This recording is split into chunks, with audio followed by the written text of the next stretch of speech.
Halo, Assalamualaikum adik-adik. Nah, sekarang ini saatnya kita membahas pembahasan simulasi OSN IPS tahun 2025. Ini videonya agak panjang ya, jadi semoga tonton sampai habis, jangan sampai tidak.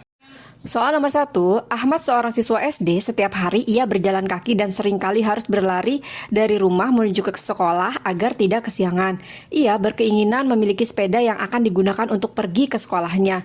Jenis kebutuhan sepeda bagi Ahmad adalah A. Primer karena bisa menghemat waktu, B. Sekunder karena masih bisa ditempuh, C. Tersier karena bisa diantar ojek, D. Primer karena bisa diantar orang tua.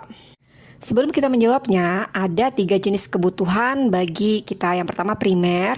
Primer itu adalah kebutuhan pokok yang harus dipenuhi untuk kelangsungan hidup, seperti makan, pakaian, tempat tinggal, pendidikan, dan transportasi jika sangat diperlukan. Kemudian sekunder itu kebutuhan pelengkap setelah kebutuhan primer terpenuhi, misalnya adalah tas, sepeda untuk hiburan, dan lain-lain. Kemudian tersier, kebutuhan yang mewah gitu ya, kebutuhan yang dipenuhi setelah kebutuhan primer dan sekunder itu terpenuhi. Misalnya mobil mewah, gadget mahal, sepeda mewah gitu ya. Nah, dalam kasus si Ahmad ini, dia kan berjalan kaki, bahkan berlari setiap hari untuk sampai ke sekolah agar tidak telat gitu ya. Nah, ini menunjukkan bahwa sepeda itu merupakan alat yang sangat dibutuhkan untuk menunjang pendidikannya. Sepeda akan membantu Ahmad sampai tepat waktu dan tidak kelelahan, sehingga mendukung proses belajar. Maka dalam konteks ini, sepeda menjadi kebutuhan primer bagi Ahmad gitu ya. Jadi jawaban yang tepat adalah A, primer, karena bisa menghemat waktu. Kalau ada yang bertanya, Bu, kenapa primer? Kan sepeda itu kan sekunder gitu ya. Nah, sekunder itu jika sepeda itu hanya pelengkap hiburan, tidak wajib. Tapi jika sepeda ini digunakan untuk keperluan yang menunjang kegiatan pokok di sini adalah pendidikan gitu ya, maka sepeda ini termasuknya kebutuhan primer. Jadi semua sepakat ya, jawabannya adalah A. Oke?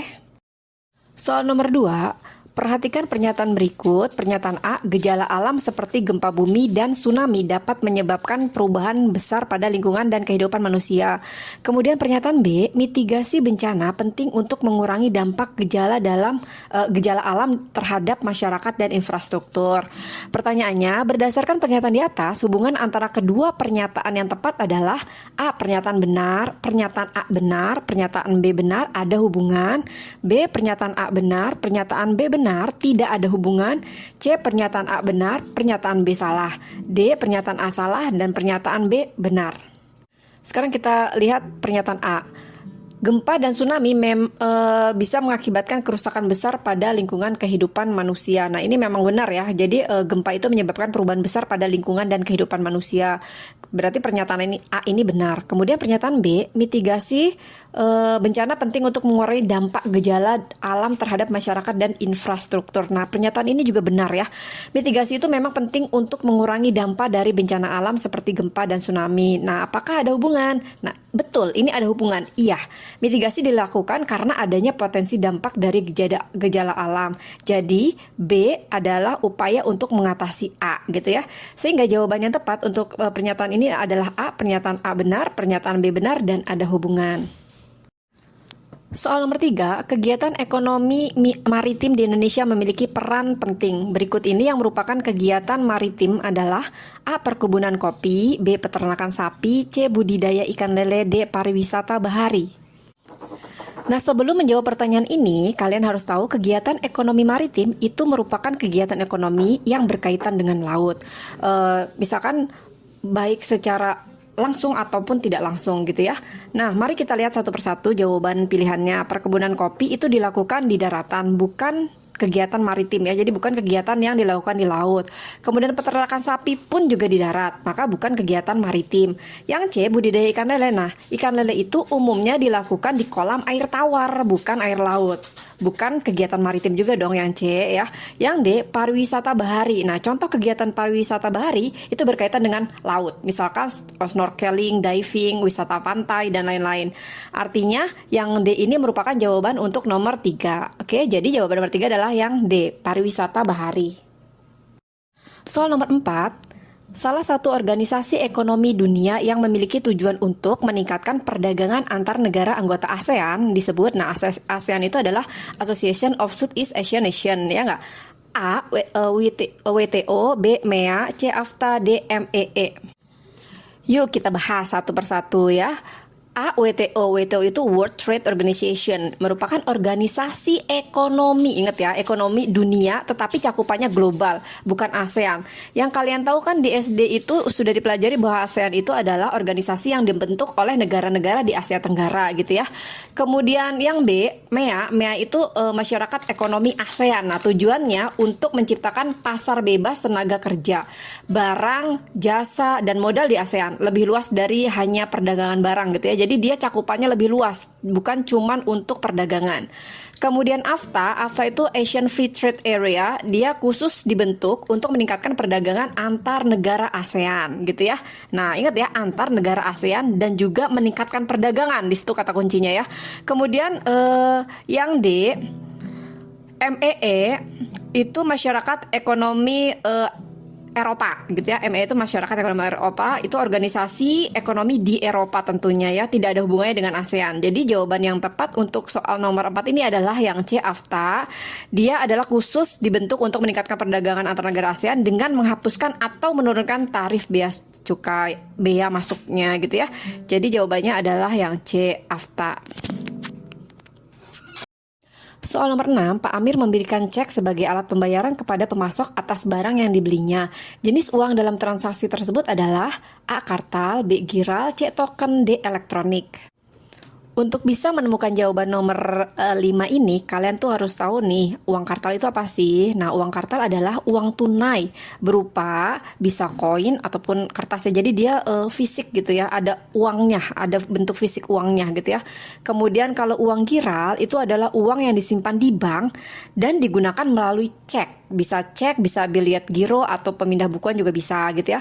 Kalau token, nah token ini umumnya berkaitan dengan alat pengaman transaksi digital. Dia bentuknya digital, jadi bukan jenis uang. Kemudian uang elektronik itu adalah uang dalam bentuk saldo digital seperti e-wallet, e-money yang zaman sekarang dipakai itu ya. Nah, karena Pak Amir ini membayar dengan cek, maka itu termasuknya dalam uang apa ya tadi, giral, betul ya. Jadi jawabannya adalah yang B, uang giral.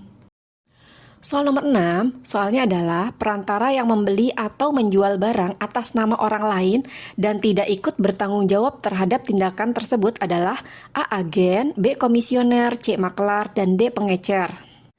Mungkin kata-kata pilihannya itu kalian banyak yang nggak asing ya. Ada agen, ada komisioner, ada makelar, dan pengecer. Mungkin komisioner doang nih yang kalian agak-agak baru dengar gitu ya. Agen ini menjual barang atas nama produsen dan bertanggung jawab terhadap barang yang dijualnya. Dia bertanggung jawab gitu ya. Kalau tadi soalnya kan yang diminta adalah yang tidak bertanggung jawab ya. Komisioner, nah komisioner ini membeli atau menjual atas nama sendiri. Jadi dia menjual barang atau membeli barang itu atas nama dirinya sendiri gitu ya. Bukan atas nama orang lain gitu. Kemudian makelar, nah makelar ini hanya mempertemukan penjual dan pembeli atas nama orang lain, tapi dia juga nggak tanggung jawab nih terhadap transaksinya. Pokoknya dia hanya mempertemukan penjual dan pembeli gitu ya, tanpa ada tanggung jawab terhadap transaksinya. Nah, itu makelar. Pengecer, nah pengecer ini merupakan menjual barang langsung ke konsumen akhir. Jadi bukan perantara atas nama orang lain ya. Jadi di bawahnya agen itu ada pengecer. Nah pengecer ini adalah menjual barang langsung ke konsumen gitu ya. Jadi jawaban yang benar untuk nomor 6 ini adalah C, makelar. Kenapa? Karena makelar bertindak sebagai perantara tanpa ikut bertanggung jawab atas transaksi yang terjadi gitu ya. Soal nomor 7, pembangunan ekonomi berkelanjutan digambarkan dengan kegiatan ekonomi yang berfokus pada kesejahteraan bersama serta menjaga kualitas lingkungan. Berikut ini pernyataan yang sesuai dengan konsep pembangunan ekonomi berkelanjutan adalah A. Menggunakan tas plastik saat berbelanja di pasar, B. Produk makanan dalam kemasan sekali pakai, C. Memanfaatkan sampah organik sebagai pupuk cair, D. Menyalakan AC sepanjang hari untuk kenyamanan bekerja. Kita bahas ya, dari yang sudah saya baca tadi, yang A dan B menggunakan tas plastik dan kemasan sekali pakai justru itu akan meningkatkan limbah dan mencemari lingkungan. Nah, ini tidak mendukung pembangunan berkelanjutan. Jadi kalian jangan pilih A atau B, itu sama-sama tidak mendukung ya, tidak mendukung kualitas lingkungan. Nah, untuk yang D, menyalakan AC terus-menerus itu kan boros ya untuk energi dan berdampak buruk juga pada lingkungan. Oke, jadi jawaban yang benar adalah yang C, memanfaatkan sampah organik sebagai pupuk cair ya. Ini adalah contoh ekonomi sirkular yang mengurangi limbah dan meningkatkan efisiensi sumber daya. Ini sesuai banget dengan prinsip pembangunan berkelanjutan. Jadi jawaban nomor 7 ini adalah C, memanfaatkan sampah organik sebagai pupuk. Soal nomor 8, perhatikan gambar berikut. Makna bintang dan perisai yang terdapat pada lambang tersebut adalah A. Kepribadian Indonesia yang kuat, B. Kemakmuran yang harus dicapai, C. Landasan koperasi Pancasila, dan D. Usaha yang terus-menerus. Nah, kalian perhatikan ya, gambar pada soal ini adalah menunjukkan lambang koperasi Indonesia yang memuat berbagai simbol. Salah satu simbol yang ditanyakan yaitu bintang dan perisai. Makna simbol pada lambang tersebut bintang. Nah, bintang itu melambangkan Pancasila sebagai landasan idil koperasi. Kemudian perisai itu melambangkan perlindungan terhadap anggota koperasi dan juga mengacu pada dasar negara yaitu Pancasila. Jadi jawaban yang benar adalah C, landasan koperasi Pancasila. Soal nomor 9. Soalnya adalah pengelolaan lahan pertanian di daerah pegunungan yang sesuai dengan topografi wilayahnya adalah A. Pemakaian air irigasi dengan efisiensi, B. Pengelolaan tanah dengan terasering, C. Penanaman pohon di lahan yang kosong, D. Pemupukan tanah dengan pupuk organik. Nah, adik-adik kalian tahu ya kalau di daerah pegunungan itu dia punya topografinya itu miring atau curam gitu ya. Jadi kalau pengelolaan lahannya nggak tepat, bisa banget terjadi erosi atau tanah longsor. Salah satu cara yang paling cocok buat daerah miring gini itu adalah terasering. Nah, apa sih terasering itu? Terasering itu merupakan teknik mengolah tanah menjadi berundak-undak. Nah, berundak-undak itu kayak tangga gitu loh ya. Supaya apa? Supaya satu, air hujan nggak langsung ngalir deras ke bawah, jadi dia mengurangi erosi. Kemudian yang kedua, alasannya adalah tanah tetap bisa ditanami dan gak gampang longsor. Jadi jawaban yang benar untuk nomor ini adalah B, pengelolaan tanah dengan terasering. Soal nomor 10, sebagai seorang konsultan lingkungan, Galih membutuhkan sebuah drone untuk keperluan survei. Peralatan tersebut tidak murah, Galih harus menabung terlebih dahulu untuk bisa membelinya. Berdasarkan informasi di atas, pernyataan berikut yang tepat adalah A. Galih hanya mementingkan keinginan sendiri, bukan kebutuhan keluarganya. B. Bagi Galih, drone merupakan kebutuhan yang harus dipenuhi meskipun mahal. C. Sebaiknya Galih tidak membeli drone, tetapi dialihkan untuk memenuhi kebutuhan pangan. D. Pembelian drone sangat penting dan mendesak sehingga pemenuhannya tidak bisa ditunda. Dari soal itu dijelasin kalau Galih itu butuh drone untuk kerjaan sebagai konsultan lingkungan. Nah, berarti ini bukan sekedar keinginan biasa ya, tapi kebutuhan profesionalnya dia. Karena dia sebagai konsultan lingkungan tadi. Namun, disebut juga kalau drone-nya mahal. Nah, jadi Galih harus nabung dulu. Artinya pembeliannya itu bisa ditunda alias bukan kebutuhan yang mendesak. Kita lihat pilihan jawabannya yang A. Nah, yang A itu tadi Galih hanya mementingkan keinginan sendiri bukan kebutuhan keluarga. Nah, ini salah ya. Ini bukan soal keinginan pribadi tapi kebutuhan keluarga.